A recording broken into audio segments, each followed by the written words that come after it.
que recordar que el gobierno tiene dos escenarios para que se ejecute este proyecto con todos los añadidos que ahora tiene. Tener los 70 votos o más para su aprobación, o que el día de la votación sucedan hechos mágicos y no hayan los 70 votos ni para aprobarlo ni para rechazarlo, y entre en vigencia por el Ministerio de la Ley. Y en esta especie de juego de ajedrez, podría pensarse también que se está quemando tiempo para llegar a este último escenario, el de la aprobación por el Ministerio de la Ley, camuflado bajo el ropaje de un desacuerdo acordado. Pero entonces, otro obstáculo. Podría venir el escollo de una demanda de inconstitucionalidad por lo expuesto en los reportajes que hemos presentado aquí en Televistazo. Lenin. Fernando, Samantha, por lo pronto el Ejecutivo ha dialogado con el movimiento Construye en busca de apoyos. Ana Galarza, asambleísta de esa tienda política, nos acompaña. Buenos días, bienvenida a Contacto Directo. Buenos días, Lenin, muchas gracias por la invitación a este espacio. Un saludo cariñoso y respetuoso a todos los ciudadanos que nos están acompañando. Hoy Construye es el único bloque legislativo dispuesto a analizar un eventual incremento del IVA. Los otros han dicho que no. Ustedes sí se lo piensan. ¿Por qué? La economía del país sabíamos que se encontraba delicada, pero podríamos compararla con una etapa terminal. Realmente no hay dinero que alcance, el Estado es sumamente obeso, tiene gastos innecesarios. Nos dicen que tienen recursos que necesitan recursos para la guerra en contra de la inseguridad, del terrorismo y de la delincuencia. Y es cierto, la semana pasada se dieron cuenta que tienen ingresos por 22.000 millones de dólares, pero que gastan 30.000 millones de dólares del Estado ecuatoriano. Entonces siempre tiene pues una deuda. Cada mes tienen que elegir a qué proveedor no pagar, a qué gobierno autónomo descentralizado no pagar, y eso afecta a la cadena de pagos y eso afecta a la crisis económica no solamente del Estado, sino obviamente de la economía ciudadana.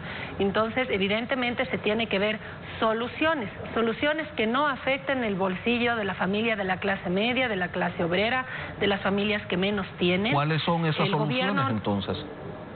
Bueno, el presidente tiene que enviar un nuevo proyecto de ley. ¿Por qué? Porque la Asamblea Nacional no puede crear nuevas contribuciones o nuevos impuestos, ya sea a la banca o ya sea una renegociación de los contratos a las empresas mineras, petroleras o a las telefónicas. Eso es únicamente una facultad del Ejecutivo. Y si es que la Asamblea Nacional crea nuevas contribuciones o impuestos, estaría actuando en contra de la Constitución. Así que lo que corresponde técnicamente, que es lo que se debería hacer, es que el presidente envíe un nuevo proyecto a la Asamblea Nacional sincerando su plan económico para que podamos determinar que la recaudación que se vaya a lograr a través de solicitar contribuciones a los sectores económicos que más tienen, no a los que menos tienen, sino a los que más tienen, vaya directamente a lo urgente que requiere esta situación de crisis de seguridad y económica que tiene el país. Han dicho ustedes que lo que se analiza en la Comisión de Desarrollo Económico, que la propuesta del presidente Noboa y los añadidos de sus aliados al proyecto original son una medida parche y no un plan integral para afrontar la crisis. Cuando ustedes le plantearon eso la semana anterior al ministro de Economía, ¿él qué les dijo? La subida del IVA solamente va a ayudar a recaudar 1.500 millones de dólares, pero el déficit fiscal está bordeando los 8.000 millones de dólares, es decir, esto no va a alcanzar.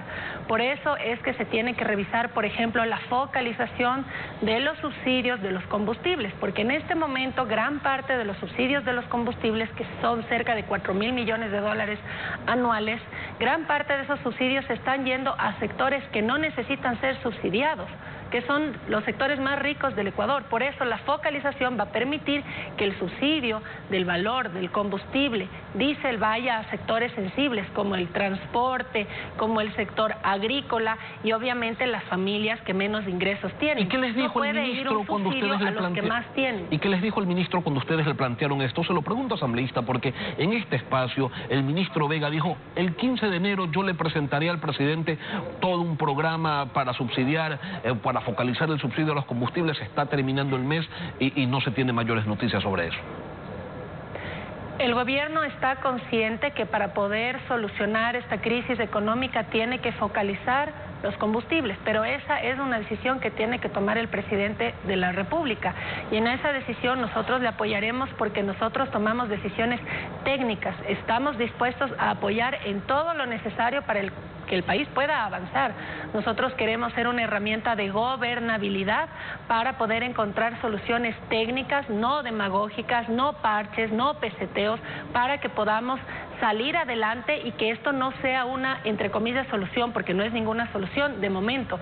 El aumento del IVA no es ninguna solución, el Estado sigue siendo obeso, el Estado no está haciendo sacrificios y le está pidiendo sacrificios a las familias que a duras penas llegan a fin de mes, porque el ecuatoriano es tan solidario que prefiere pagar un poco más de impuestos en el IVA porque dice prefiero pagar más IVA pero que no me vacunen, pero no se está dando cuenta el ecuatoriano que si en este momento con los impuestos que estamos viviendo llega a duras penas a fin de mes, el momento en que el Estado ecuatoriano le suba los impuestos no le va a alcanzar. Y por otro lado, el presidente Daniel Noboa en el mes de diciembre con el correísmo, con ADN y con el PSC perdonó impuestos, o mejor dicho, deudas con el Servicio de Rentas Internas a los más millonarios del Ecuador.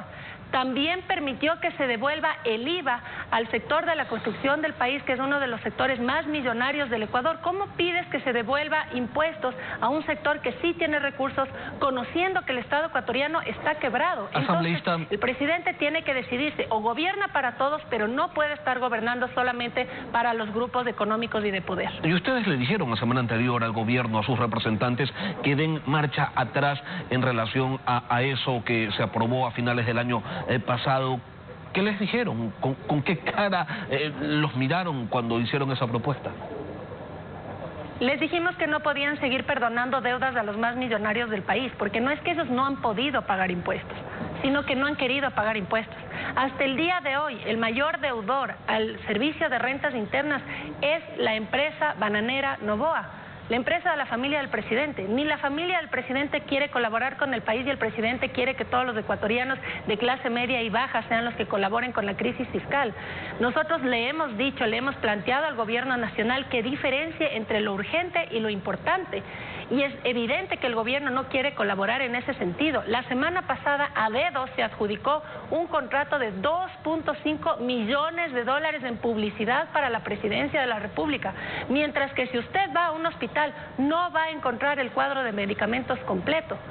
Si usted va a lugares que sí se requiere una atención urgente, se va a dar cuenta que está desabastecido, porque el gobierno sigue haciendo gastos innecesarios, gastos suntuarios. Ahora último estuvo en una feria de turismo en España, donde le fue muy bien al Ecuador, ganó un premio al mejor stand, se gastó $700.000 en promover el turismo del país, pero no nos olvidemos que el país se encuentra en un estado de guerra.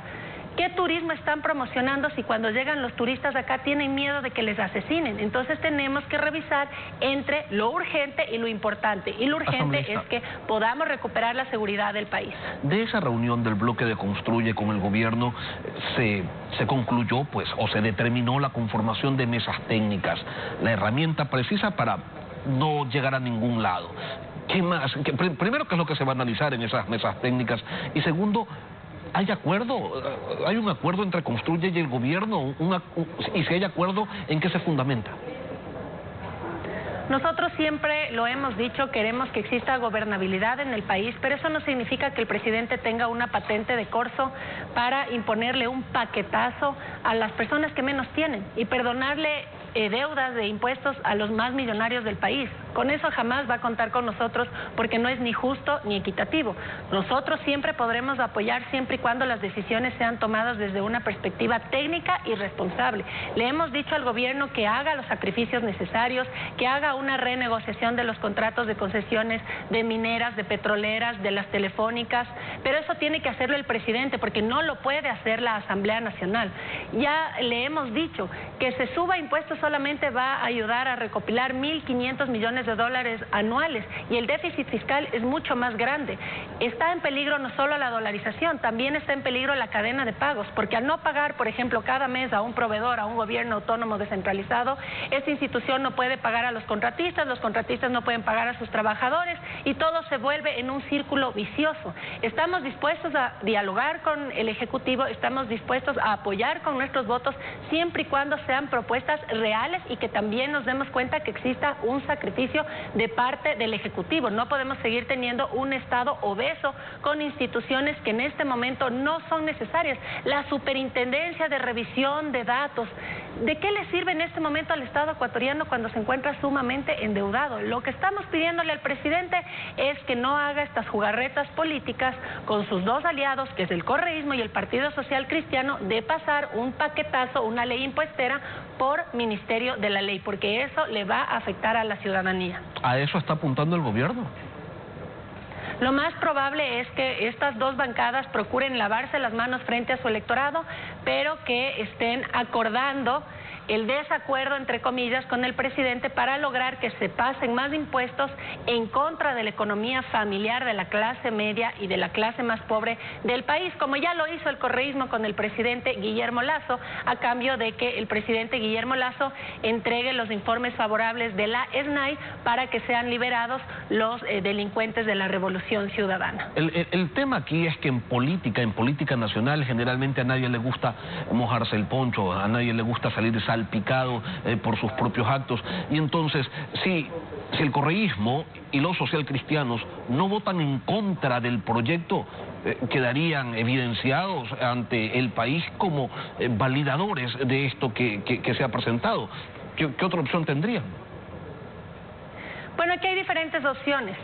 Que se vote en contra, que se archive y que el presidente envíe un verdadero proyecto de ley sincerando los datos, las cifras, que se establezca contribuciones especiales para que esas contribuciones especiales puedan ir a una cuenta única, a un fideicomiso, y que lo recaudado no sea utilizado en gastos suntuorios o en un gasto corriente, sino que sea específicamente para lo que le está diciendo a la ciudadanía. El presidente está dorándole la píldora al país, diciéndole que esto es para financiar la guerra, y lo cierto es que quiere recaudar este dinero para otro tipo de gastos, y eso es lo que no le quiere decir a la ciudadanía, y yo estoy aquí para decirle la verdad al pueblo, porque es parte del respeto que ustedes se merecen.